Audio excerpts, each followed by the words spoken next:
maganda yung maganda yung kanta doon sa ba yun? Ano ba yun? River Maya ba yun?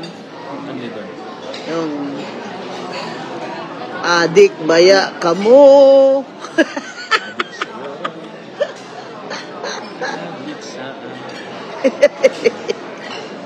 Adik baya kamo.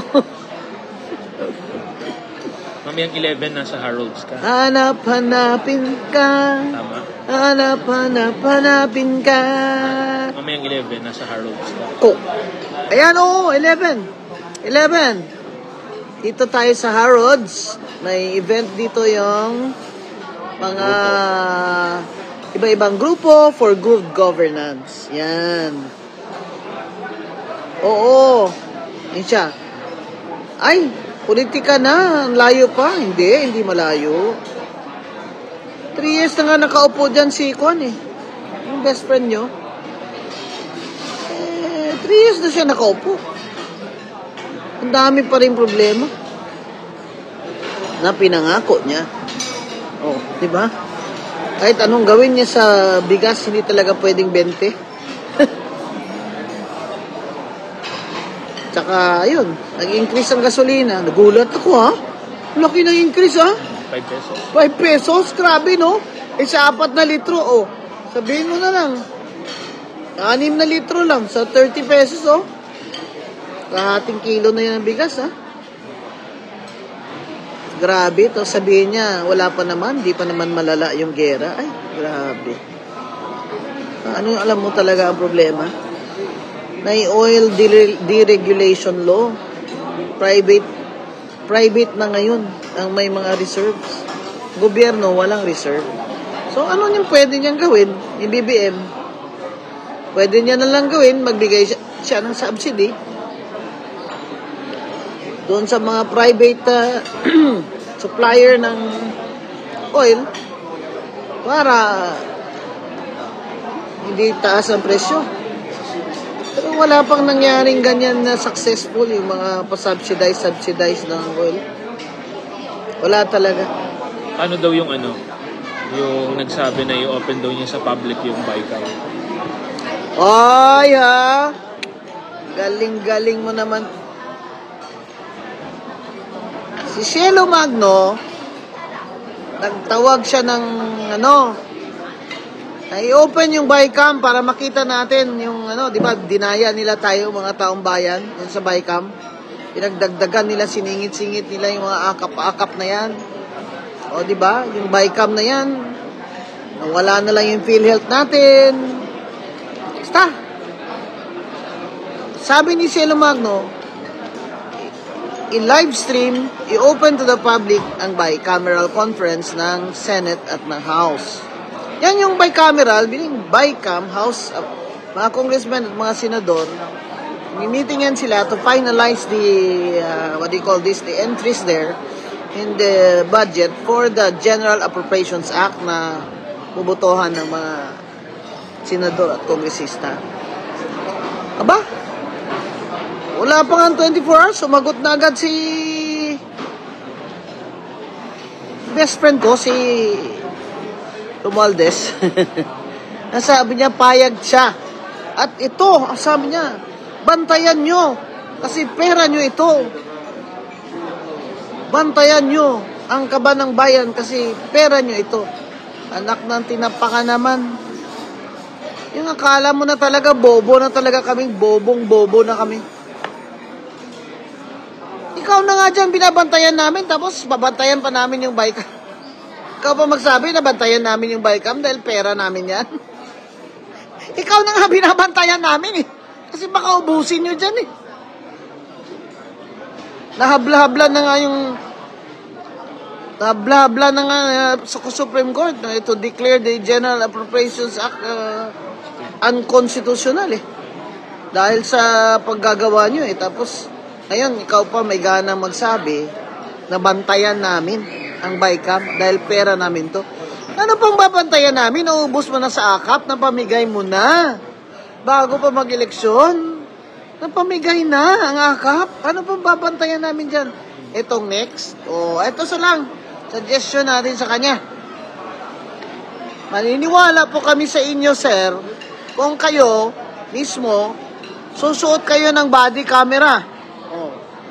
Saka lahat ng taga-Bicam upo sa Bicameral Conference Committee, naka-live stream. Pero mismo ang speaker, tsaka yung chair ng Appropriations Act, magsuot po ng body camera. Para sure kami kung sino kinakausap niya. Oh. At i-live stream din, CCTV camera, ang opisina ng speaker. Oh, para sigurado talaga kami na walang daya.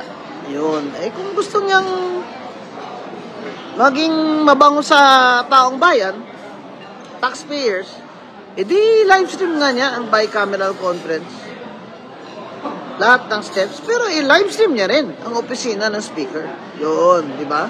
Bantayan daw natin ang ating pera. Hindi. Siya ang bantayan natin. Tama ka, Lem. Bantayan natin siya.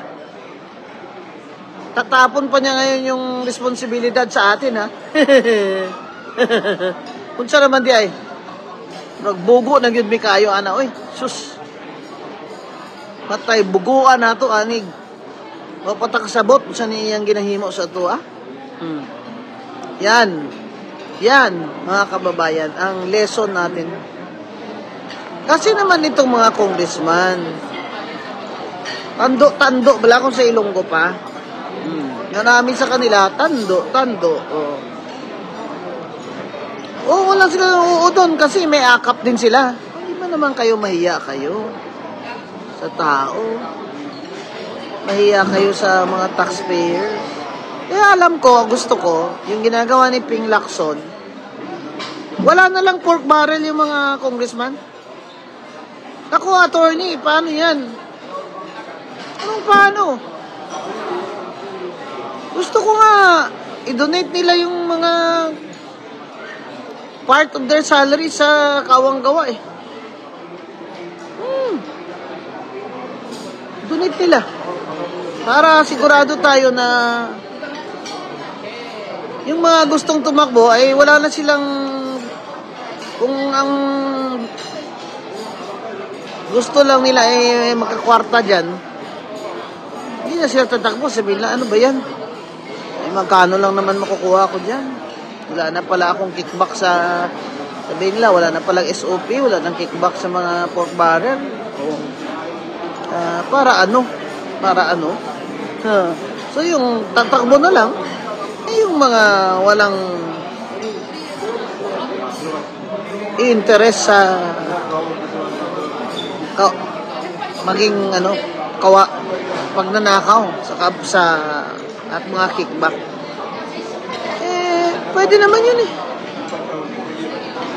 Saan ang dog food ko daw? Ang mahal ng dog food ngayon, ha?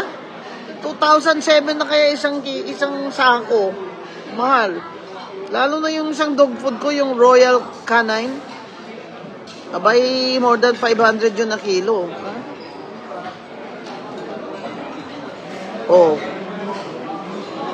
Resolution 10, yun ang kanilang pork barrel. Oy, regards daw, Tikuan. Sama na siya. Na-miss daw na, yan niya ako. Yung tayo daw ng mga taga Mindanao, ay tayo daw na taga Sub-Saharan Africa. Tsura naman yung tsura naman ng ito. Panggap mayaman ka dyan Amoy na amoy ka na namin, Mi.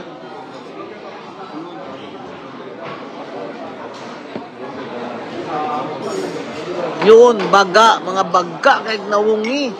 Muna'y ganahan na ako Cebuano ba? Kaya very crispy. Ang Cebuano is a very crispy language.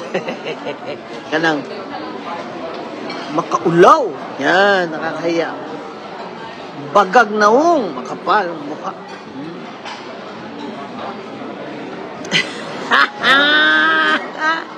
Dapat daw ipadala sa ibang planeta. Wow, watching from Canada. Hi, Josie. At watching from North Caloocan. Matay ka.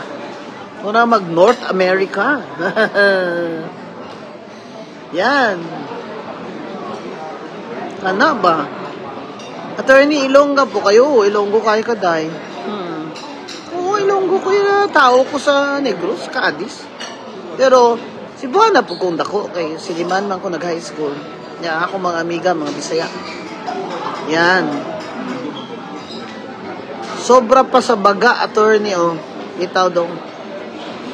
Bagaan lang na wong, eh. Balo na biyatan ng tao nga, singhot-singhot sila. Nya, di pag yun, nila, akuon, di pag yun, ayaw umamin, eh.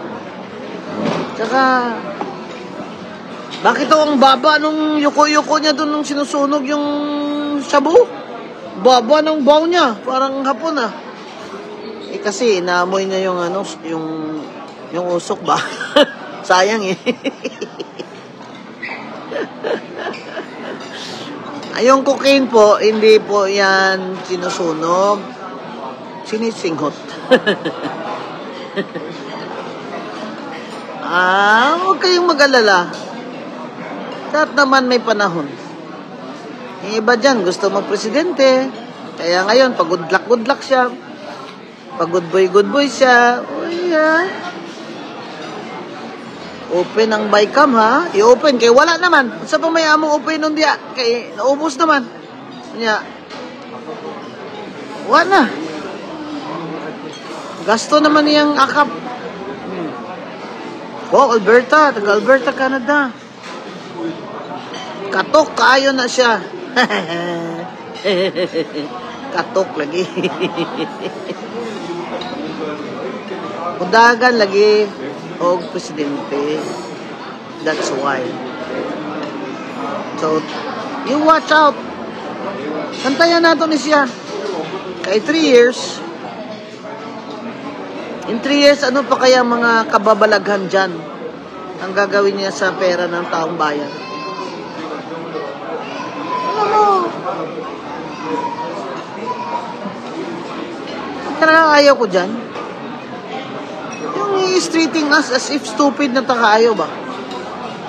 This guy must think we're really stupid. Tsaka, he is all-powerful. Parang feeling niya, Diyos na siya ba? Yung may hangganan naman lahat eh. May hangganan naman lahat. Hindi naman lahat ng panahon may kapangyarihan ka. Halos wala nang lalaban. Paano naman lalaban? Pinapa-disqualify nila.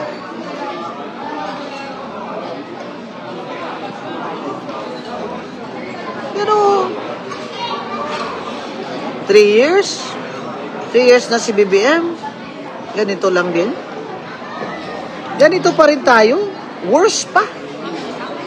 Worse pa yun nung nanumpa siya.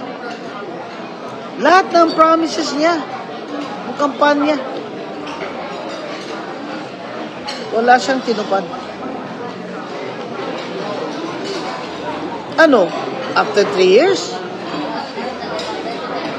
Makakabawi pa ba sila sa atin, sa taong bayan?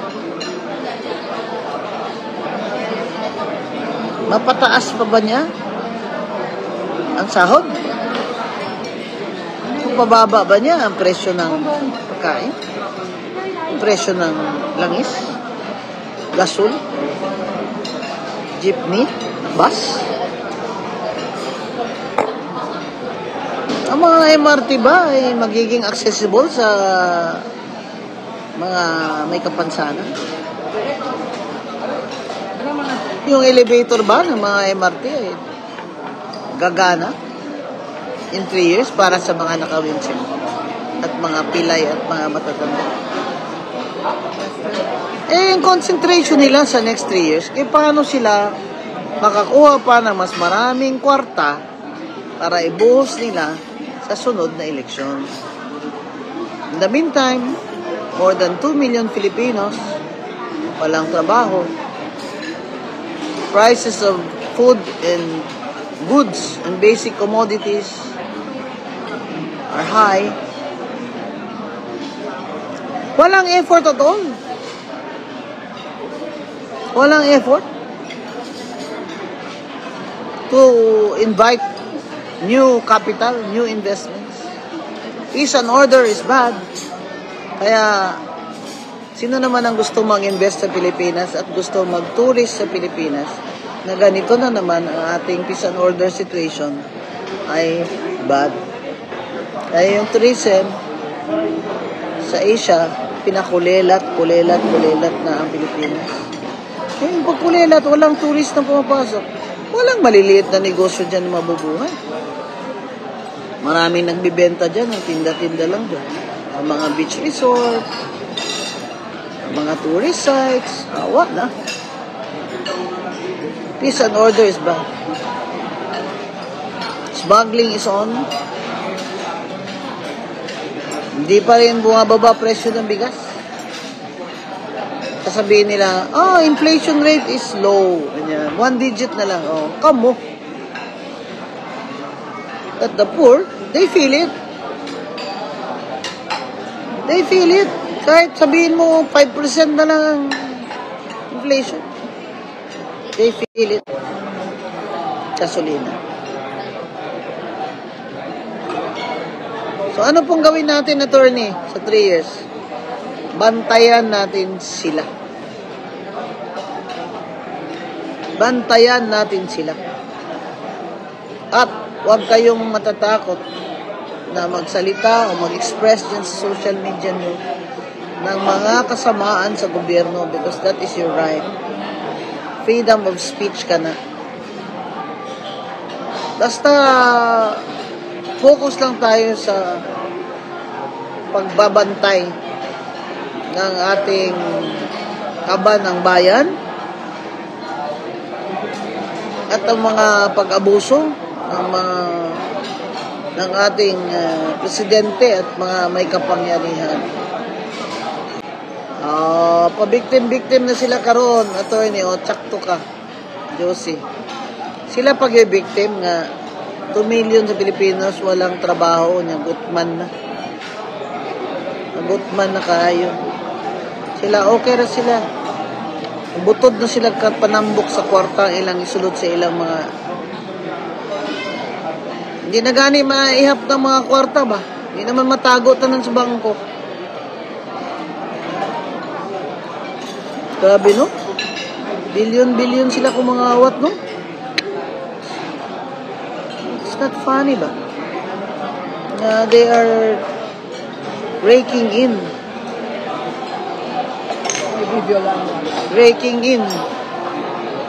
money from our government coffers through kickbacks. Kickback sa construction, sa negosyo para may vote buying na naman sila sa 2028. Taon, maluoy na unta ang Diyos sa ato ang punsod Pilipinas. Sa baron taanis mga taong mga kawatan.